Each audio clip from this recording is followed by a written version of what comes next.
আসরের ঘুম ঘুমাও, ইসরাফিলের বাঁশি পর্যন্ত ঘুমাইবা, আর কেউ তোমার ডাক দিবে না। আল্লাহু আকবার জোরে করে বলেন। এই বাবা, মুশরিকের লাশ পোড়ানো হয়, মুমিনের লাশ পোড়ানো হয় না। জড়ায় কইরা মুফতি সাহেব বলেন, আমি কাঁদতে লাগলাম। বেদনার বিষয় হলো বর্তমান সমাজের নব প্রজন্মের দ্বীনি জ্ঞান এত কম। মরার পরে লাশ কি করা লাগে তা পর্যন্ত মুসলমানে জানে না। দাফনের জন্য অন্য মানুষ ডাইকা আনতে হয়, দাফন করতে হবে তাও জানে না। অবশ্য হিন্দি ছবি দেখতে দেখতে মরার পরে হিন্দুর লাশ পোড়ানো হয় এটা জানে। নিজের গ্রুপের মানুষের মরার পরে কি হয় তার না শিখার কারণে বাপেরে জিগায় দাদার লাশ পোড়ানো হবে নি। অপেক্ষা করো, যদি এমন মূর্খতার শিকড় গভীরে যাইতেই থাকে তাহলে ওই দিন বেশি দূরে নয় যে হিন্দি ফিল্মের নকল করে বাপ তার সন্তানে, সন্তান তার বাবার লাশ আগুন দিয়ে পোড়াবে, দাফনের জন্য গুরুস্থানে নিবে না। অপেক্ষা করো, অপেক্ষা করো।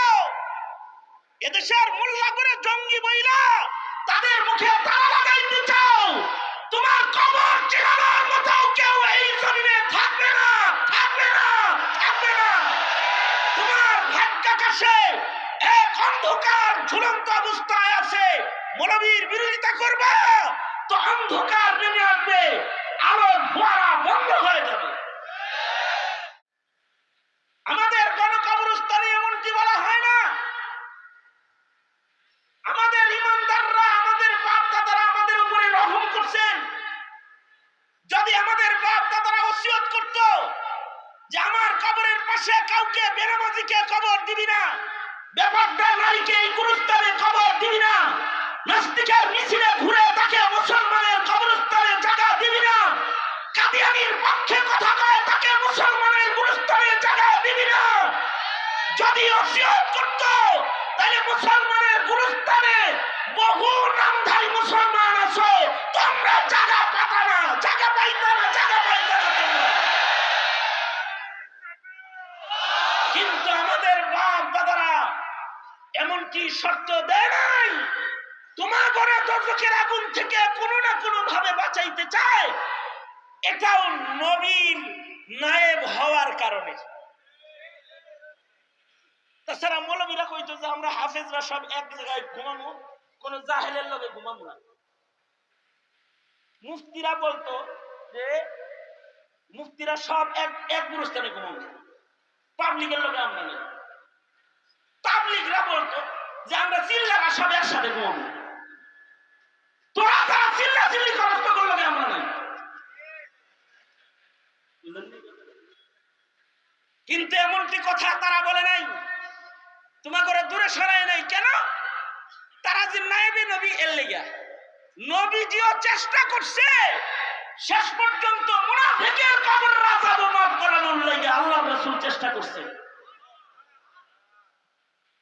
মুনাফিকদের সর্দার আব্দুল্লাহ ইবনে উবাই ইবনে সুলুল মৃত্যুর আগে মুনাফিকের সর্দারে নিজের ছেলে আব্দুল্লাহ ইবনে আব্দুল্লাহ সাহাবীকে কয়, আগের মুনাফিকরা এখনকার যুগের নাস্তিকের চাইতে ভালো ছিল। ভালো যে ছিল তার একটা দলিল আমি পেশ করতেছি। মুনাফিকদের সর্দার আব্দুল্লাহ ইবনে উবাই ইবনে সুলুল নিজের ছেলে আব্দুল্লাহ ইবনে আব্দুল্লাহকে কয়, বেটারে তুই তো সাহাবী, বাপ হয়ে তুই সন্তানের কাছে আমার একটা আবেদন,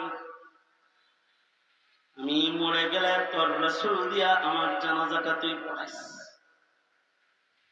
আমার মন বলে হাবিবুল্লাহ যদি আমার জানাজার নামাজ পড়ায় মহান আল্লাহ হয়তোবা আমারে মাফ করে দিবে। তার মানে বোঝা যায় মুনাফিকেরও কবরের উপরে ঈমান। জোরে বলেন, জোরে বলেন, জোরে বলেন, আরো জোরে আওয়াজ করে বলেন কি? মুনাফিক আসফালি মিনান নার। আল্লাহ কয় মুনাফিকরা দুজকের নিম্ন জায়গায় অবস্থান করবে, কাফেরের যে দুই নিচে। সেই মুনাফিকও নিজের কবরের আযাব মাফ করানোর লেগে কয় যে আমার জানাজাটা যেন হাবিবুল্লাহ পড়ায়, বাবা একটু অনুরোধ করিস। এখন তো নাস্তিকরাও জানাজা পড়ায়, আপনারা এরকম খবর জানেন তো? এই আমারে দিয়ে সব ওয়াজ করান, আপনারা কইতে পারেন না কিছু? নাস্তিকরা জানাজা পড়াইছে, দেখেন নাই আপনারা? শাহবাগে কিছু জানাজা হয়েছে, এগুলোর খবর পান নাই আপনারা? কথা বলেন না কেন? পান নাই, খবর পান নাই? ভালো মানুষের জানাজা কামনা করা এটা তো একটা ঈমান। আগের যুগের রাজনীতি যারা করতো তারাও ভালো মানুষের জানাজা ওসিয়তনামায় লিখতো। মোহাম্মদ আলী জিন্নাহ মরার আগে ওসিয়তনামায় লিখেছিল। মোহাম্মদ আলী জিন্নাহ মরার আগে ওসিয়তনামায় লিখেছে যে আমার জানাজার নামাজটা যেন শাব্বির আহমদ উসমানী দেওবন্দি পড়ায়। আমার মন বলে শেখুল ইসলাম শাব্বির আহমদ উসমানী যদি আমার জানাজা পড়ায় তাহলে মহান আল্লাহ হয়তো আমার মাফ করে দেবে। তার ওসিয়তনামায় লিখে গেছে। শাব্বির আহমদ উসমানী রহমতুল্লাহ আলাইহি শেখুল হিন্দের যোগ্য শাগরেদদের একজন। শেখুল হিন্দ যেখানে যেতে পারতেন না সেখানে শাব্বির আহমদ উসমানীকে পাঠিয়ে দিতেন। ভালো মানুষের জানাজা কামনা করা, এর ভিতরে একটা কবরের বিশ্বাস লুকায় রয়েছে। দুঃখের কথা কইতে গেলে তো কান্দন লাগবে ওয়াজ বাদ দিয়া। এই যুগের মুসলমান ভালো মানুষের জানাজা তো বুঝে না, কবরও বুঝে না, সোয়াবও বুঝে না, হাসরও বুঝে না। আমার এক বন্ধু কিছুদিন আগে এক লোকের জানাজা পড়াইছেন, এক মুফতি সাহেব আমার বন্ধু। তো উনি ঘটনা বলতে যায় কান্দা দিলেন। সেটা হলো উনি জানাজার নামাজ পড়াইছেন এমন মাইয়িতের, যেই মাইয়িতের লাশ 6 দিন ফ্রিজে রাখছে। ছেলে জার্মান থেকে আসছে এরপরে দাফন করার জন্য, ছেলে দাফন করতে। অথচ মুমিন মরার পরে কয় আজিলুনি তাড়াতাড়ি আমারে জান্নাতে পাঠা। যাই হোক, রাখা তো জায়েজ নেই, 7 দিন রাখছে ফ্রিজে। ওসিয়তের জানাজা পড়া হচ্ছে, জানাজা পড়াইতেছে এক মুফতি সাহেব। বেদনাদায়ক দৃশ্য হলো জার্মান থেকে মাইয়িতের ছেলে জানাজা পড়তে এসেছে, সাথে করে নিজের নাতি, মানে ছেলেটাকে নিয়ে আসছে, নাতিরে নিয়ে আসছে দাদার জানাজা পড়তে। এখন বেদনার বিষয় হলো জানাজা শেষ হওয়ার পরে, অ্যাটেনশন প্লিজ, খেয়াল করে কথাটা শুনেন। নাতিয়ে কয় বাপেরে, আব্বু দাদুর জানাজা তো শেষ হয়ে গেল, এখন কি দাদুর লাশটা আগুন দিয়ে পোড়ানো হবে? নাউজুবিল্লাহ, জোরে করে বলেন নাউজুবিল্লাহ, জোরে করে বলেন। এই কার ঘরের সন্তান বলতেছে রে? মুসলমানের ঘরের সন্তানে বাপেরে জিগাইতেছে, আব্বু দাদার জানাজা হলো, এখন কি দাদুর লাশ পোড়ানো হবে? এই কথা বলতেই বাবা সন্তানের মুখ চেপে দিছে। মুফতি সাহেব বলেন, আমি সন্তানকে বললাম, বাবা মুশরিকের লাশ পোড়ানো হয়, মুমিনের লাশ পোড়ায় না, ওরে সাজানো হয়, আতর গোলাপ দিয়া ওকে সাজানো হয়, ওরে নতুন কাপড় পরানো হয়, আর ওকে জান্নাতের বাগানে শোয়ানো হয়। ফিরিস্তারা এসে ওকে বলে নাম কানাউমাতিল আরুস, ঘুমাও, ইসরাফিলের বাঁশি পর্যন্ত ঘুমাইবা, আর কেউ তোমার ডাক দিবে না। আল্লাহু আকবার জোরে করে বলেন।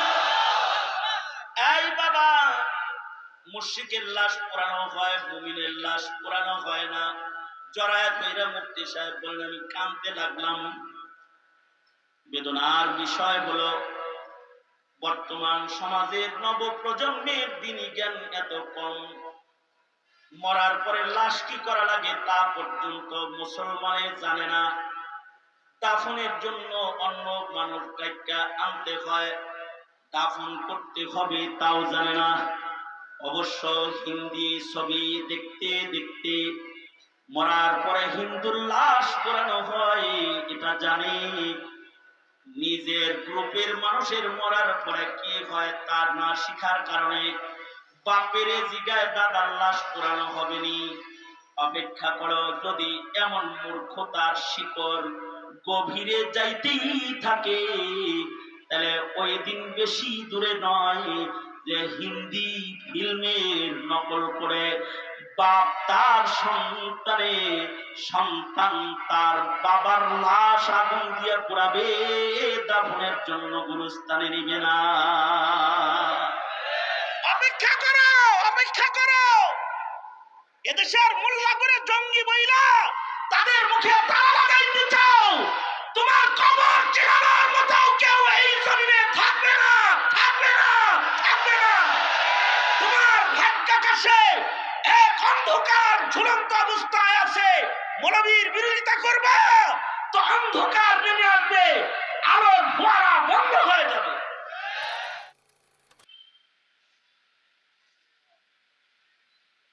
এই কারণেই গুরুস্থান দরকার। কখনো কখনো এক মাইয়িতের কারণে গোটা এলাকার মাইয়িতের কবর আযাব মহান আল্লাহ মাফ করে দেয়। আল্লাহু আকবার করে বলেন। তবে এটাও একটা শতসিদ্ধ কথা, এটা আমার লাস্ট কথা, হাত দিয়া দুই কথা গেছে গা,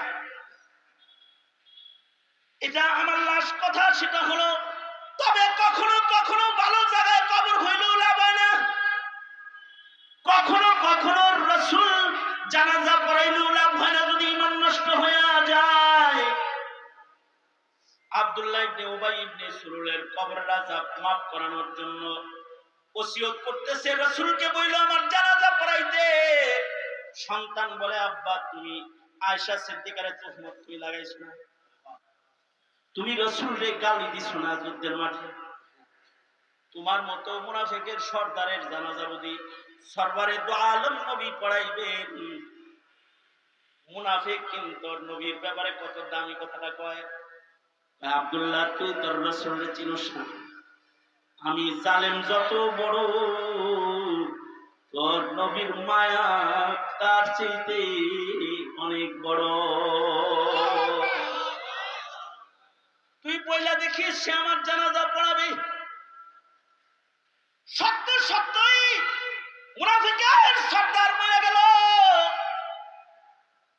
ছেলে সাহাবী বাপের লাশ গোসল দিল, কাফন পড়ায়া আব্দুল্লাহ ইবনে আব্দুল্লাহ রাসূলের কাছে যায় বলে, ওগো সরকার আজকে আপনার সাহাবী একটা জিনিস ভিক্ষা চাইতে এসেছে আপনার কাছে।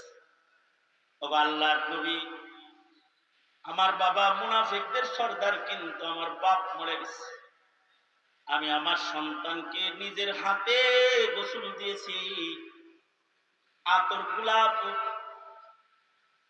কর্পূর দিয়া আমি আমার বাবাকে সুন্দর করে সাজাইছি। ওগো সরকার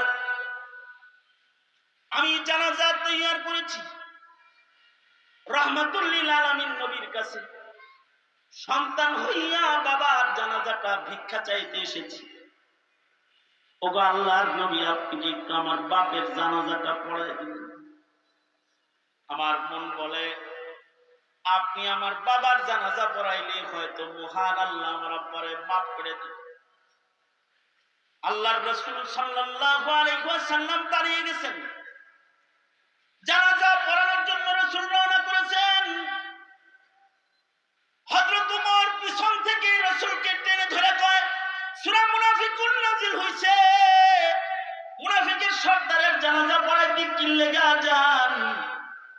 আল্লাহ না বলছে 70 বার ইস্তেগফার করলো মুনাফিককে আল্লাহ তাআলা maaf করবেন। আল্লাহর রাসূল ওমরের হাত সরায় দিয়া বলে, ছাড়ো ওমর, আমারে যাইতে দাও, আল্লাহ 70 বারের কথা বলেছে, আমি 70 বারের চাইতে বেশি 70 মাররা বলেছে, আমি 70 বারের চাইতে বেশি করে ওর জন্য ইস্তেগফার করব, তারপরে মহান আল্লাহ যেন ওরে মাফ করে দেয়। হাদিস শরীফে এসেছে আল্লাহর রাসূল জানাজা পড়ালেন, শুধু তাই করে নাই, আল্লাহর রাসূল নিজের গায়ের জামা খুইলা কাফন বানায় মুনাফিকের সর্দাররে দিয়ে দিলেন, আমার গায়ের জামার বরকতেও যদি ও আযাব থেকে বেঁচে থাকে। শুধু তাই করে নাই, হাদিসে আছে আল্লাহর নবী নিজের মুখের লুআব লালা জিহ্বা দিয়া বাইর কইরা আল্লাহর রাসূল শাহাদাত নিতে লইয়া আল্লাহর নবী নিজের হাতে লালা আব্দুল্লাহ ইবনে উবাই ইবনে সুলুলের মুখের ভেতরে দিয়ে দিলেন, যেন রহমাতুল লিল আলামিনের মুখের লালার বরকতে যেন মুনাফিকটারে কবরের আযাব আল্লাহ মাফ করে দেয়। এত দয়া মায়া রাসূলের কেন? কারণ রাসূল কবরের আযাব দেখে এসেছেন, জাহান্নামের গর্জন দেখে এসেছেন। এ কারণে পয়গম্বর চায় না কোন মানুষ দোজখের আগুনে নিক্ষিপ্ত হয়ে যাক। শেষ পর্যন্ত নিজের মুখের লালাটা পর্যন্ত মুনাফিকের মুখের ভিতরে দিয়া দিল,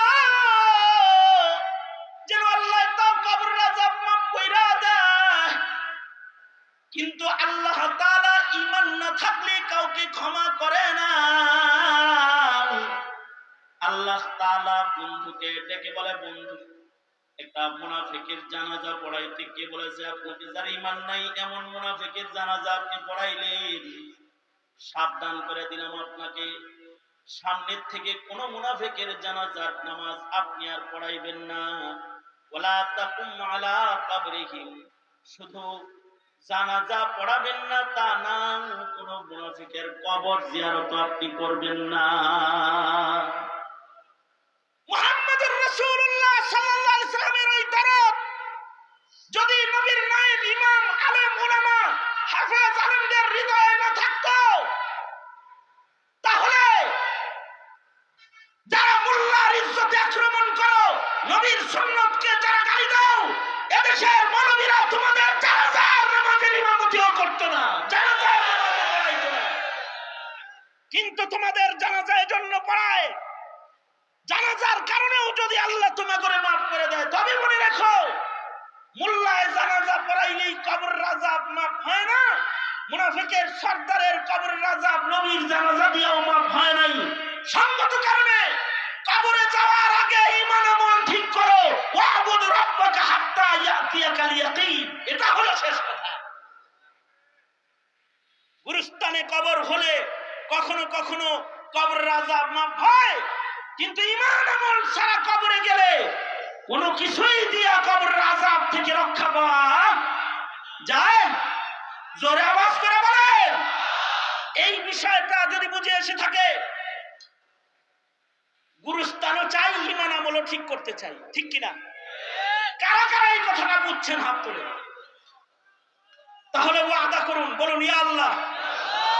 হ্যাঁ না, আওয়াজ করে ওয়াদা করুন, ইয়া আল্লাহ ওয়াদা করিতেছি শিরক করব না, ওয়াদা করিতেছি নামাজ কাজা করব না, ওয়াদা করিতেছি রমজানের রোজা ভাঙব না, ওয়াদা করিতেছি আলেমদেরকে গালি দিব না, নবীর দুশমনকে প্রশ্রয় দিব না। চিল্লায় বলেন ঠিক কিনা? আওয়াজ করে বলেন ঠিক কিনা? জোরে আওয়াজ করে বলেন। ইসলামকে লালন করব, ইসলামের বিরুদ্ধাচারণকারী যারা তাদের সাথে আপোষ করব না, ঠিক কিনা? জোরে আওয়াজ করে বলেন। ইসলামকে ধর্ম হিসেবে হৃদয়ে সর্বোচ্চ জায়গা দিব, কবরের আযাব থেকে বাঁচার আশায়। কারণ জিজ্ঞাসা করা হবে মা দীনুকা, তোমার ধর্ম কি, ঠিক কিনা? জোরে বলেন। আলেমদের পক্ষে থাকবো না বিপক্ষে, জোরে আওয়াজ করে বলেন পক্ষে না বিপক্ষে। আলেম ওলামা যেখানে, আলেম ওলামা যেখানে, ঈমান আমল বাঁচাতে কোরআন শিখবো শিখাবো, কোরআন হাদিস যেখানে, জোরে আওয়াজ করে বলেন আমরা আছি সেখানে। আল্লাহ তুমি কবুল করো। চিল্লায়া জোরে বানাবেন, আরো জোরে আওয়াজ করে বলেন আমিন, আরো জোরে আওয়াজ করে বলেন আমিন। আর গুরুস্থানের দরকার আছে, কবরের আযাব মাফ হয়, ঠিক কিনা? দরকার আছে না নাই? এই গুরুস্থানের সাথে শুধু শাহিন কমিশনার সাহেব না আপনারা সবাই, মেয়র সাহেব না আপনারা সবাই ইনশাআল্লাহ বলেন, সোজা করেন ইনশাআল্লাহ। মালি সদকা করব ইনশাআল্লাহ বলেন। হাত মান পকেটে হাত ঢুকিয়ে দেন, নগদের উপর একটা ফান্ড এদেরকে দিয়ে দেন। 1 টাকা করে দিলেও হাজার হাজার জনতা অনেক টাকা হবে। আর খাতা নিয়ে যে বসে আছে, কাগজ কলম নিয়ে বসে আছে, তাদের কাছে একটু নাম লেখায় দেন। কবরস্থান নির্মাণে আমি বেশি লোক নাম লেখাবো না, মাত্র 4টা লোকের নাম লেখাবো, তাও ছোট ছোট।